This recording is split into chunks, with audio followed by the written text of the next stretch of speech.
The Marvel Cinematic Universe is undoubtedly one of the leading film franchises in the world. With record-breaking hits like Avengers Endgame and Avengers Infinity Wars, the MCU has won the hearts of millions of people worldwide. However, today we are going to explore the origin story of Marvel, their rise to the top of the comic book industry, their fall from grace to bankruptcy, and their revival story to become one of the most iconic movie franchises in the world. Marvel's story is very similar to the stories in their comic books, where we see the protagonists struggle, unexpected saviors, unrivaled success, and a lot of drama. So stick around till the end, because you wouldn't want to miss a single minute of this thrilling story. Let's get straight to Marvel's origin story. In the late 1930s, the founder and owner of Marvel, Martin Goodman, used to publish and distribute magazines. However, the introduction and path-breaking success of Superman by Action Comics in 1938 caught Goodman's attention. Even though Goodman was looking to tap the superhero comic book market and had the equipment and network to publish the comics, he still needed the content for the comic books from someone else. This is where a company called Funny Inc. comes into the picture. Funny Inc. represented a bunch of artists and story writers who came up with all of the storylines and art for Goodman's comics. As a result, in October 1939, the world gets the first taste of the now famous Marvel Comics with the Marvel Comics #1. It seems odd now, but they sold the first comic for only 10 cents. A rare publisher annotated copy of the same Marvel Comics #1 recently sold for a mind-boggling sum of $2.4 million at a charity auction. Marvel Comics #1 saw the introduction of Namor the Submariner, which was such a huge success that the first 80,000 copies printed sold out in the first month itself, warranting a second printing of the comic book. With the second printing, the company sold nearly 1 million comic books in the next month. Anyway, back to the main story. The Marvel #1 was so insanely popular that Goodman created a whole new company dedicated to publishing comic books.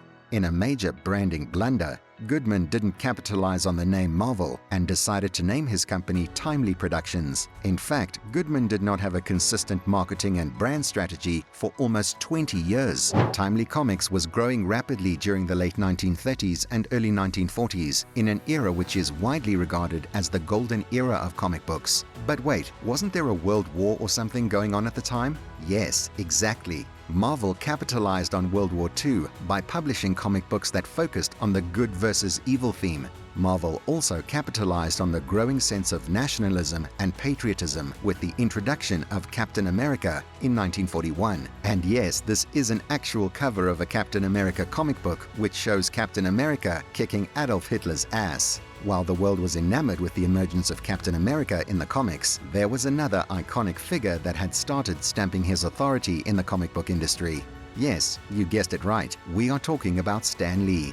Stan's real name is Stanley Lieber. Stan was Martin Goodman's cousin and started off working as an office assistant for Goodman's company at the age of 16 in 1939. He started right at the bottom, fetching coffee for the artists and publishers and helping around in the office. He was a keen observer with an artistic flair, which propelled him from working as an office assistant to working as a scriptwriter and eventually becoming the editor for Marvel in just 3 years. Stan Lee started writing his comics under the pseudonym Stan Lee, and once the Stan Lee persona was born, it continued to serve Lieber till his demise. Over the next 60 years, Stan Lee was the driving force behind some of the most iconic Marvel characters and comic books, like X-Men, Thor, and Spiderman.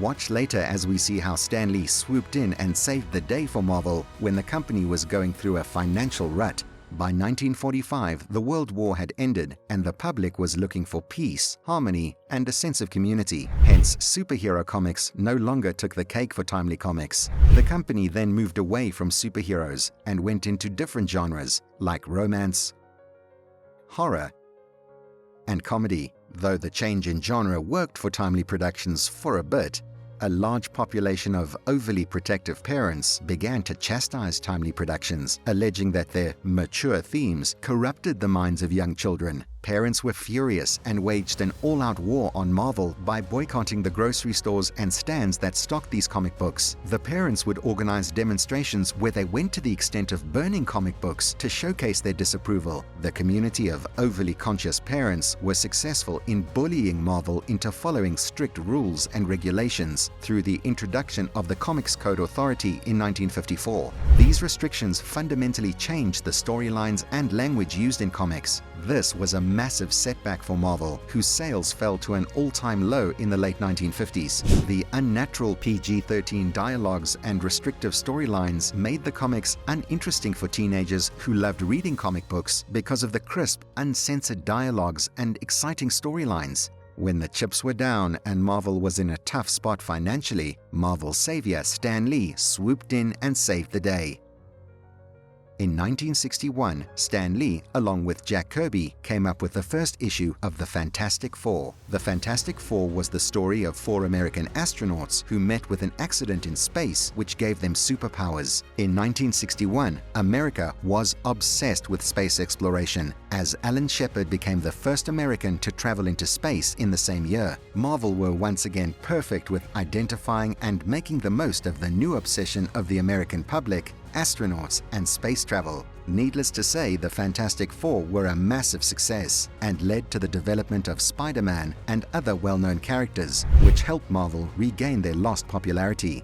Stan Lee's true genius was his ability to create quality storylines and show the human side of his characters, who also had internal struggles and emotional imbalances, like normal people. This helped the audience connect with their favorite superheroes on an emotional level. Stan Lee was able to revive the dying franchise in the 1960s while adhering to the strict rules and regulations enforced on the comic book industry. I hope you're enjoying Marvel's case study. Do like the video, subscribe to our channel, and hit the bell icon so that you don't miss out on any of our business case studies. After Marvel's revival in the 1960s, the founder and owner of Marvel, Martin Goodman, decided to retire. In 1968, Goodman sold Marvel to Cadence Industries for $15 million. Marvel continued to prosper under the new ownership in the 1970s. By the 1980s, Marvel was easily the best-selling comic book publisher in America. However, apart from the amazing new characters introduced by Stan Lee and Kirkby, there was another major reason that was boosting the sales for Marvel. This was attributed to a phenomenon that would later be referred to as collector's bubble. There were rare copies of Marvel comics from the 40s and 50s that were sold for thousands of dollars in the 1960s, 70s, and 80s. This led to the increase in comic book collectors who would buy multiple copies of a comic book in the hopes of its price skyrocketing in the future. This meant that the comic book sales were super inflated as compared to the actual demand for comic books by the readers. This bubble, like every other bubble in the history of business, was destined to burst. Watch later as we discover the grave consequences for Marvel when the comic book bubble burst. Marvel changed hands multiple times in the 1980s, but was eventually acquired by the Andrews Group from the New World Pictures in 1989 for $82 million. Andrews Group was headed by Ron Perelman. Ron wanted to diversify Marvel's products from comic books to other industries, like superhero trading cards, action figures, and panini stickers. Ron's vision was inspired by the incredible sales volume and demand for Marvel comics, which eventually turned out to be a bubble. Ron was quite aggressive in his business expansion strategy. He purchased trading card companies, panini sticker companies, and action figure manufacturers and distributors. He also purchased a minority stake in a toy manufacturer called Toy Biz. Remember this name, as it will be one of the main reasons for a power struggle which ended in a lawsuit with a bizarre ruling. All of these purchases meant one thing and one thing only to Ron: the growth of Marvel. However, this story truly parallels that of Icarus, because in his journey for the bright sun, Perelman spent $700 million. This would not have been an issue for Marvel under normal circumstances, but Marvel's sales hit rock bottom in the early 90s. This was partly because of Perelman's decision of increasing the price of comics to fund his costly vision for Marvel's future, and partly because the comic book bubble burst in the early 90s and demand was at an all-time low. This was not all. Ron also wanted to introduce Marvel's most loved superheroes onto the big screen, and to do that, he wanted to completely acquire Toy Biz. Perelman believed that the cash flow provided by Toy Biz's acquisition would allow Marvel to produce high-quality movies as compared to their previous lower-budget films, which were big flops. However, this buyout was challenged by the other investors in a boardroom power struggle because they believed this buyout would hurt the stock prices of Marvel even further. Carl Icahn, who was one of the major investors in Marvel, was extremely vocal about his opposition of the acquisition, going to the extent of, "Ron was like the plumber you loan money to get him started in business. Then he comes in, wrecks the house, and then tells you he wants the house for nothing." Perelman used the move of filing for bankruptcy to overrule the opposition he was facing from some of the shareholders. I declare bankruptcy! As it allowed Marvel to restructure and make decisions with getting approval from its board. The shareholders who were against this move decided to take Perelman and Marvel to court. The court case went on for 2 long years, with a bizarre outcome that saw Perelman and Icahn both exiting from Marvel and the company merging with Toy Biz. I hope you are enjoying Marvel's fascinating rise and fall story. Do give us a like and subscribe to our channel so that you don't miss out on any of our videos. Watch later as we uncover Marvel's revival and transition to becoming one of the biggest franchises in Hollywood and the company's acquisition by Disney. Check the description section below for free bonus content that will help you avoid a financial crisis similar to the one Marvel faced. After the arduous boardroom battle and the bizarre court ruling, Avi Arad was appointed as the new CEO for Marvel in place of Stan Lee. Arad was a shrewd executive who was in charge of Toy Biz before the merger and during the merger between the two companies. Arad himself received around 10% of Marvel as part of the merger.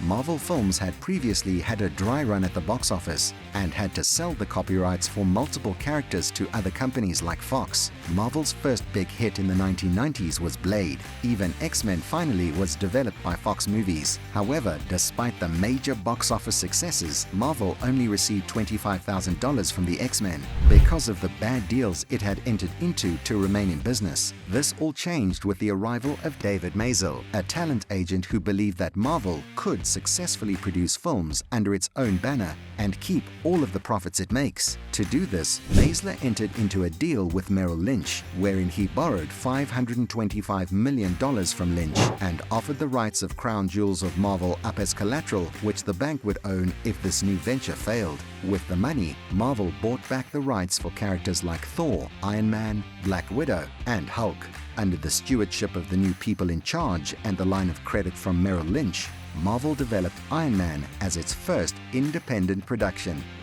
I am Iron Man. In 2007, Marvel brought in Kevin Feige to produce the Iron Man movie. It was a huge risk for Feige and Marvel, not just because the character was not the most popular with the OG comic book fans, but also because the actor they had chosen to play Iron Man had just recovered from addiction and was in the phase of his career where no one wanted to see him on the big screen. However, in 2008, Robert Downey Jr.'s Iron Man made $500 million and kickstarted the Marvel Cinematic Universe. As a result of Iron Man's success and unlimited ceiling of opportunities to expand the MCU, Disney swooped in and bought the Marvel Cinematic Universe for $4 billion in 2009 from Toy Biz. The Marvel Cinematic Universe under Disney is now well known for its crossovers, its convoluted timelines, and unexpected cameos. Together with Disney, Marvel has usurped big-budget films like Avatar in the box office, with its films like Endgame and Guardians of the Galaxy. If you liked this video, check out this video on the top 4 bankruptcies, where we take a closer look similar to the rise and fall stories of big companies. Click here.